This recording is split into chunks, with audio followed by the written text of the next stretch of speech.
আপনারা যেমনটা জানেন যে 2025-এ যখন নেটফ্লিক্সে প্রথম মানডে নাইট রটি অনুষ্ঠিত হবে সে জায়গায় দেখা যাবে রককে, রোমান রেন্সকে, কোডি রোডসকে। তাহলে সে জায়গায় তাদের সেগমেন্টটি কী হতে পারে, তো সমস্ত বিষয়গুলো নিয়ে আলোচনা করব আজকের এই ভিডিওটিতে। সর্বপ্রথম আলোচনা করা যাক ব্রনসন রিডকে নিয়ে।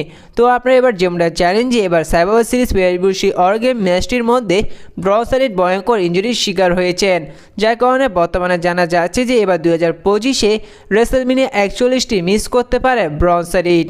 এবার আলোচনা করা যাক ইউসি কাই এবং রিয়া রিপ্লিকে নিয়ে। বর্তমানে জানা যাচ্ছে যে এবার রেসলমেনিয়া 41-এ এদের মধ্যে ওমেন চ্যাম্পিয়নশিপের জন্য একটি ম্যাচ দেখা যাবে এবং এদের মধ্যে যে কোনো একজন চ্যাম্পিয়ন থাকবে সেই সময়। আর তার ইঙ্গিত এবার ডাব্লিউডাব্লিউ কালকের মানি নাইট রয়ে দেখিয়ে দিয়েছেন। তো এই বিষয়ে আপনাদের কী মনে হয় তা অবশ্যই জানিয়ে দিবেন। এবার আলোচনা করা যাক দ্য বিস্ট ব্রক লেসনারকে নিয়ে। তো এবার নেটফ্লিক্সে যখন প্রথম মানি নাইট রটি অনুষ্ঠিত হবে সেটাই কি ব্রক লেসনারকে দেখা যাবে? দেখুন, বর্তমানে খুব কমই সম্ভাবনা রয়েছে যে সে জায়গায় ব্রক লেসনারকে দেখা যাবে, কিন্তু সবচেয়ে বেশি সম্ভাবনা রয়েছে যে ব্রক লেসনারকে দেখা যেতে পারে 2025-এ 30 ম্যাচ রয়্যাল রাম্বলে রিটার্ন আসার ব্রক লেসনারের সবচেয়ে বেশি সম্ভাবনা রয়েছে। আর যদি সে জায়গাও যদি ব্রক লেসনার রিটার্ন না দেখা যায় তাহলে আপনারা আশা ছেড়ে দিতে পারেন যে ব্রক লেসনারকে ডাব্লিউডাব্লিউতে দেখা যাবে। তো এই বিষয়ে আপনাদের কী মনে হয়, 2025-এ কি ব্রক লেসনার রিটার্ন আসবে তা অবশ্যই কমেন্ট করে জানিয়ে দিবেন।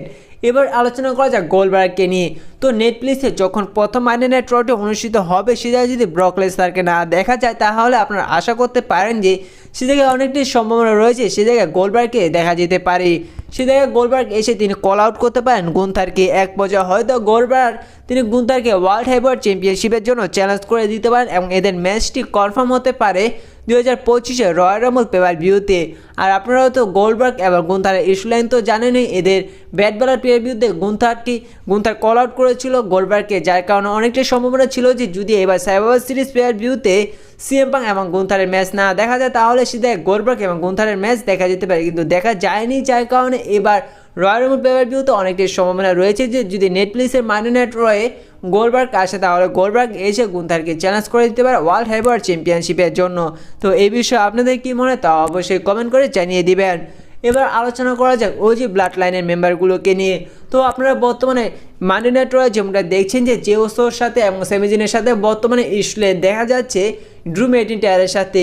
আর বর্তমানে কেন ডাব্লিউডাব্লিউর আচমকা ড্রু ম্যাকিন্টায়ারের সাথে ওজি ব্লাডের মেম্বারগুলোর সাথে ইস্যু চালু করলো, দেখুন এ নিয়ে আরও একটি রিপোর্ট সামনে এসেছে যে যখন ডাব্লিউডাব্লিউ নেটফ্লিক্সের সাথে কন্ট্যাক্ট সাইন করেছে মানডে নাইট রয়ের জন্য সেই জায়গায় নেটফ্লিক্স তিনি ডাব্লিউডাব্লিউকে বলেছে যে তাদের মানডে নাইট রয়ে রোমান রেন্সকে, রককে, কোডি রোডসকে, সিএম পাংকে রাখতে হবে। আর এও জানেন যে বর্তমানে এই ব্লাড লাইনের ভাঙন দেখা যাবে না এবং যার কারণে পুরো ওজি ব্লাড লাইনকে দেখা যাবে রোমান রেন্সের সাথে মানডে নাইট রয়ে। আর ডাব্লিউডাব্লিউ পুরো ওজি ব্লাড লাইনকে মানডে নাইট রয়ে নিয়ে আসার জন্য ড্রু ম্যাকিন্টায়ারের সাথে রোমান রেন্সের এই ব্লাড লাইন মেম্বার জেওসো এবং সেমিজিনের সাথে ইস্যু দেখা যাচ্ছে। বর্তমানে ডাব্লিউডাব্লিউ ড্রু ম্যাকিন্টায়ারের সাথে জেওসো সেভেজের যে ইস্যু লাইনটি চলছে এমন এক পর্যায়ে নিয়ে যাবে যে যার কারণে সে জায়গায় রোমান রেন্স তার পুরো ব্লাড লাইনকে নিয়ে মানডে নাইট রয়ে আসবে তার সে ব্লাড লাইনের মেম্বারগুলোর বদলা নেওয়ার জন্য ড্রু ম্যাকিন্টায়ারের কাছ থেকে। এবং সেই বদলা নেওয়ার পর পরবর্তীতে দেখা যাবে যে একেবারে ড্রু ম্যাকিন্টায়ারকে একেবারে ডিস্ট্রয় করার পর রোমান রেন্স তার পুরো ওজি ব্লাড লাইনকে নিয়ে মানডে নাইট রতেই থেকে যাবে। আর মূলত এইভাবেই ডাব্লিউডাব্লিউ মানডে নাইট রয়ে রোমান রেন্সকে রেখে দিতে পারে। আর এরই কারণে এবার হয়তো ডাব্লিউডাব্লিউ জেওসো এবং সেমিজিনের সাথে ইস্যু লাইন দেখাচ্ছে ড্রু ম্যাকিন্টায়ারের সাথে। তো এই বিষয়ে আপনাদের কী মনে হয় তো অবশ্যই কমেন্ট করে জানিয়ে দিবেন।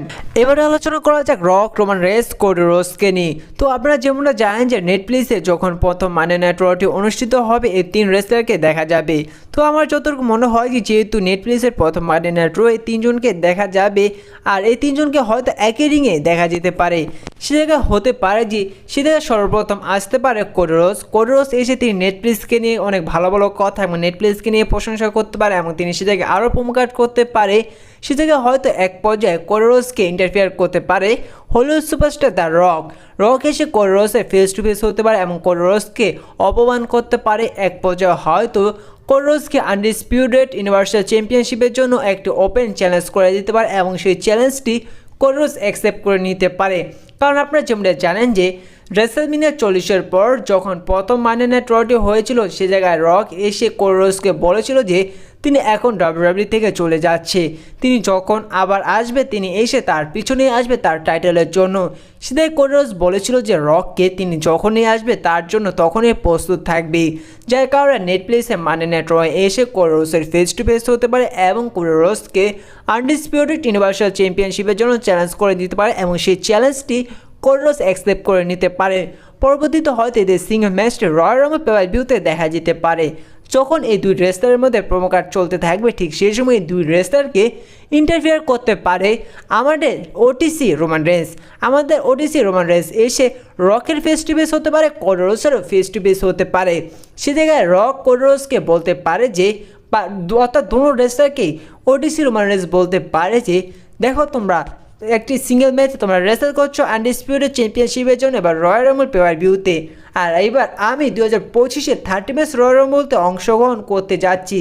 আর এক পর্যায়ে হয়তো রোমান রেন্স সেটাই কনফার্ম করে দিতে পারে যে এবার তিনি 30 ম্যাচ রয়্যাল রাম্বলতে অংশগ্রহণ করতে যাচ্ছে এবং সে জায়গায় রোমান রেন্স বলতে পারে যে আর এবার আমি 30 ম্যাচ রয়্যাল রাম্বল উইনার হয়ে তোমাদের মধ্যে যেই চ্যাম্পিয়ন থাকবে আমি তার পিছনে আসতে চলেছি এই আনডিসপিউটেড টাইটেলের জন্য। এক পর্যায়ে রোমান রেন্স তিনি ইঙ্গিত দিয়ে দিতে পারেন যে রেসলম্যানিয়া অ্যাকচুয়ালি সে যে চ্যাম্পিয়ন থাকবে তিনি তার পিছনেই আসবে। যদি ডাব্লিউডাব্লিউ রক এবং রোমান রেন্সের এই সিঙ্গেল ম্যাচটি যদি রেসলম্যানিয়া অ্যাকচুয়ালি সে করতে চায় তাহলে আপনারা দেখতে পারেন যে হয়তো রয়্যাল রাম্বল পেপার ভিউতে কোডি রোডসকে হারিয়ে রক তিনি চ্যাম্পিয়ন হয়ে যেতে পারে যদি রয়্যাল রাম্বল পেপার ভিউতে রক কোডি রোডসের ম্যাচ হয়। তারপর 2025-এ রয়্যাল রাম্বল উইনার হয়ে রোমান রেন্স তিনি রককে চ্যালেঞ্জ করে দিতে পারে এবং রেসলম্যানিয়া 41-এ এদের একটি সিঙ্গেল ম্যাচ দেখা যেতে পারে। আর যদি ডাব্লিউডাব্লিউ ট্রিপল থ্রেট ম্যাচ নিয়ে যদি প্ল্যান করে থাকে Rock versus Roman Reigns versus Cody রোডসের মধ্যে তাহলে আপনারা দেখতে পারবেন যে রককে রয়্যাল রাম্বল পেপার ভিউতে কোডি রোডস হারিয়ে সাকসেসফুলভাবে তার আনডিসপিউটেড টাইটেলটি রিটেন করে দিয়েছে এবং রয়্যাল রাম্বল উইনার হওয়ার পর রোমান রেন্স তিনি কোডি রোডসকে চ্যালেঞ্জ করে দিয়েছে। পরবর্তীতে যেহেতু রক তিনি টিকর একটি ওনার ডাব্লিউডাব্লিউ একটি বড় পদে রয়েছে রক, যার কারণে রক তিনি পলিটিক্স ব্যবহার করে এবং তিনি তার শক্তি ব্যবহার করে সেই ম্যাচটির মধ্যে ঢুকে যেতে পারেন এবং তিনি সেই ম্যাচটি ট্রিপল থ্রেট ম্যাচ করে ফেলতে পারেন। আর এই ম্যাচটি দেখা যেতে পারে রেসলম্যানিয়া 41-এ। তেমনই কিছু ইস্যুলাইন দেখা যেতে পারে এবার 2025-এ মানডে নাইট র নেটফ্লিক্সে। তো এই বিষয়ে আপনাদের কি মনে হয়, আসলে কি রক রোমান রেন্সের ম্যাচটি এমনভাবে হতে পারে যদি ট্রিপল থ্রেট ম্যাচ করতে চায়, আর যদি সিঙ্গেল ম্যাচ করতে চায় তাহলে কি এভাবেই দেখা যেতে পারে? তো আপনাদের এই বিষয়ে কি মনে হয় এই বিষয়ে আপনারা অবশ্যই কমেন্ট করে জানিয়ে দিবেন। আর আজকের এই ভিডিওটা এ পর্যন্তই ছিল, দেখা হচ্ছে পরবর্তী ভিডিওতে নতুন কোনো আপডেট নিয়ে।